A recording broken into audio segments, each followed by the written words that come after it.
ताबूत सकीना। ये शमशाद की लकड़ी का एक संदूक था जो हजरत आदम अलैहिस्सलाम पर नाजिल हुआ था। ये आपकी आखिर जिंदगी तक आपके पास ही रहा, फिर बतौर मीरास यके बाद दीगरे आपकी औलाद को मिलता रहा, यहाँ तक कि हजरत याकूब अलैहिस्सलाम को मिला और आपके बाद आपकी औलाद बनी इसराइल के कब्जे में रहा। हजरत मूसा अलैहिस्सलाम को मिल गया तो आप इसमें तौरात शरीफ और अपना खास सामान रखने लगे। ये बड़ा ही मुकद्दस और बाबरकत संदूक था। बनी इसराइल जब कफार से जहाद करते थे और कफार के लश्करों की कसरत और उनकी शौकत देखकर सहम जाते और उनके सीनों में दिल धड़कने लगते, तो वो इस संदूक को अपने आगे रख लेते थे। तो इस संदूक से ऐसी रहमतों और बरकतों का ज़हूर होता कि मुजाहिदीन के दिलों में सुकून और इत्मीनान का सामान पैदा हो जाता था और मुजाहिदीन के सीनों में लरसते हुए दिल पत्थर की चट्टानों से ज्यादा मजबूत हो जाते थे। जिस कदर संदूक आगे बढ़ता, आसमान से नस्रुम मिनल्लाह व फतहुन करीब की बशारत उज़्मा नाजिल हुआ करती और फतह मुबीन हासिल हो जाया करती थी। बनी इसराइल में जब कोई इख्तिलाफ पैदा होता था तो लोग इस संदूक से फैसला कराते थे। संदूक से फैसला की आवाज और फतह की बुशारत सुनी जाती थी। बनी इसराइल इस संदूक को अपने आगे रखकर इसको वसीला बनाकर दुआएं मांगते थे तो उनकी दुआएं मकबूल होती थी और बुलाओं की मुसीबत और वबाओं की आफतें टल जाया करती थी।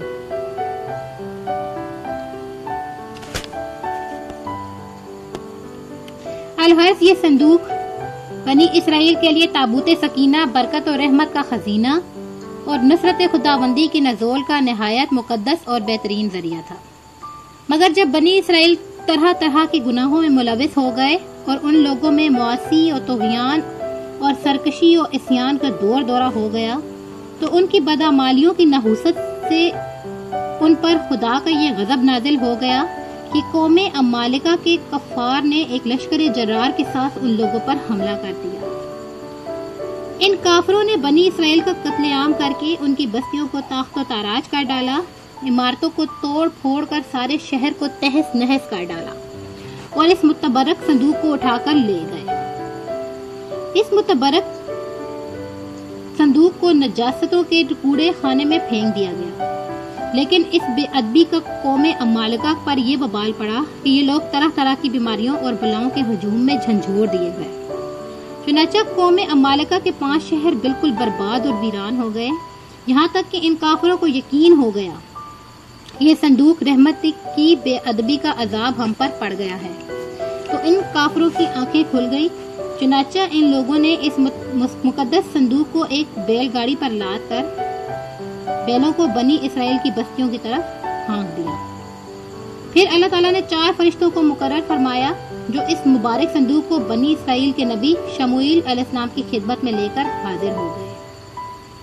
जब ये संदूक हजरत शमूएल अलैहिस्सलाम की खिदमत में पहुंचा तो उस वक्त हजरत शमूएल अलैहिस्सलाम ने तालूत को बादशाह बना दिया था, पर बनी इसराइल तालूत की बादशाही को तस्लीम करने पर तैयार नहीं थे और यही शर्त ठहरी थी कि मुकद्दस संदूक आ जाए तो हम तालूत की बादशाही तस्लीम कर लेंगे। चुनांचे संदूक आ गया और बनी इसराइल तालूत की बादशाही पर रजामंद हो गए।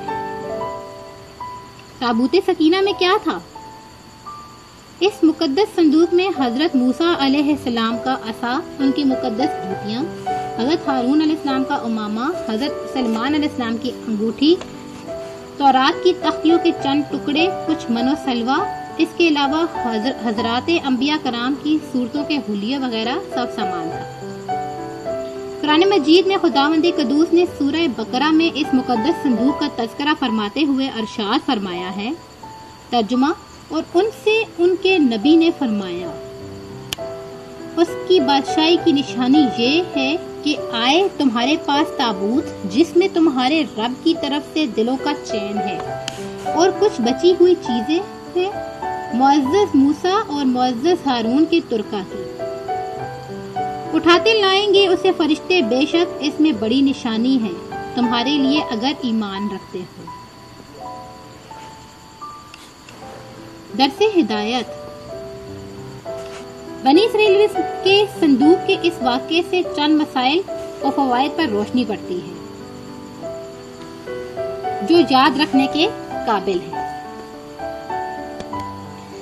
نمبر 1، معلوم ہوا کہ بزرگوں کے تبرکات کی خداوند قدوس کے دربار میں بڑی عزت و عظمت ہے اور ان کے ذریعے مخلوق خدا کو بڑے بڑے فیوز اور برکات حاصل ہوتے ہیں۔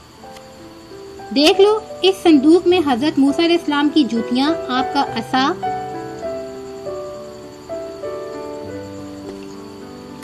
حضرت ہارون علیہ السلام کی پگڑی تھی۔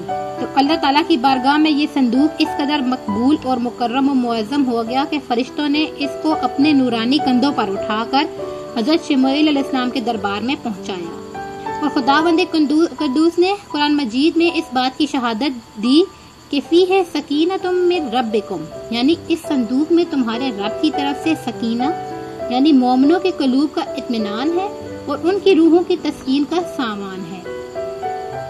مطلب یہ کہ اس پر رحمت الہی کے انوار اور برکات کا نزول ہے اور رحمتوں اور برکتوں کی بارش اس صندوق پر ہوا کرتی تھی۔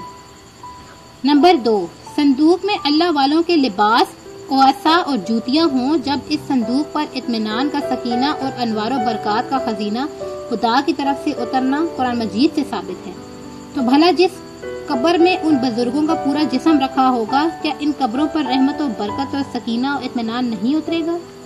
ہر عاقل انسان جس کو خداوند عالم نے بصارت کے ساتھ ساتھ ایمانی بصیرت بھی عطا فرمائی ہے، وہ ضرور اس بات پر ایمان لائے گا کہ جب بزرگوں کے لباس اور ان کی جوتیوں پر سکینہ کا نزول ہوتا ہے تو ان بزرگوں کی قبروں پر بھی رحمت خداوندی کا یہ خزینہ ضرور نازل ہوگا۔ جب بزرگوں کی قبروں پر رحمتوں کی بارش ہوتی ہے تو جو مسلمان ان مقدس قبروں کے پاس حاضر ہوگا، ضرور اس پر بھی بارش انوار رحمت کے چند قطرے برس ہی جائیں گے، کیونکہ موسلا دار بارش میں جو کھڑا ہوگا اس کے کپڑے تو بھیگے گے ہی۔ جو دریا میں غوطہ لگائے گا ضرور اس کا بدن پانی سے تر ہوگا۔ جو عطر کی دکان پر بیٹھے گا ضرور اس کو خوشبو نصیب ہوگی۔ تو ثابت ہو گیا کہ جو بزرگوں کی قبروں پر حاضری دیں گے ضرور وہ فیوز و برکات کی دولتوں سے مالا مال ہوں گے، اور ضرور ان پر خدا کی رحمتوں کا نزول ہوگا، جس سے ان کے مصائب و آلام دور ہوں گے اور دین و دنیا کے فوائد و منافع حاصل ہوں گے۔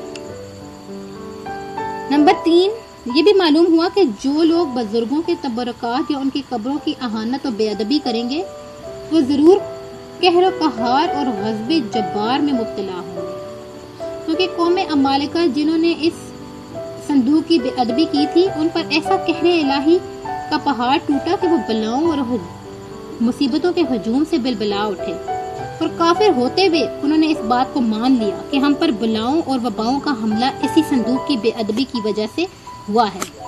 چنانچہ ان لوگوں نے اس مقدس صندوق کو بیل گاڑی پر لاد کر بنی اسرائیل کی بستی میں بھیج دیا تاکہ وہ لوگ غضب الہی کی بلاؤں کے پنجہ کے قہر سے نجات پا لیں۔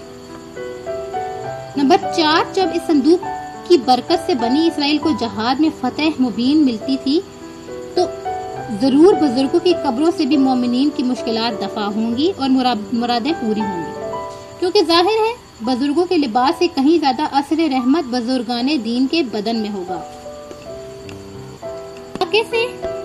اس واقعے سے یہ بھی معلوم ہوتا ہے کہ جو قوم سرکشی اور عصیان کے طوفان میں پڑ کر اللہ اور رسول صلی اللہ علیہ وآلہ وسلم کی نافرمان ہو جاتی ہے، اس قوم کی نعمتیں چھین لی جاتی ہیں۔ چنانچہ آپ نے جیسا کہ سنا، جب بنی اسرائیل سرکش ہو کر خدا کے نافرمان ہو گئے اور قسم قسم کی بدکاریوں میں پڑ کر گناہوں کا بھوت ان کے سروں پر افریت بن کر سوار ہو گیا، تو ان کے جرموں کی نحوست نے انہیں یہ برا دن دکھایا کہ صندوق سکینہ ان کے پاس سے قوم عمالقہ کے کفار اٹھا کر لے گئے اور بنی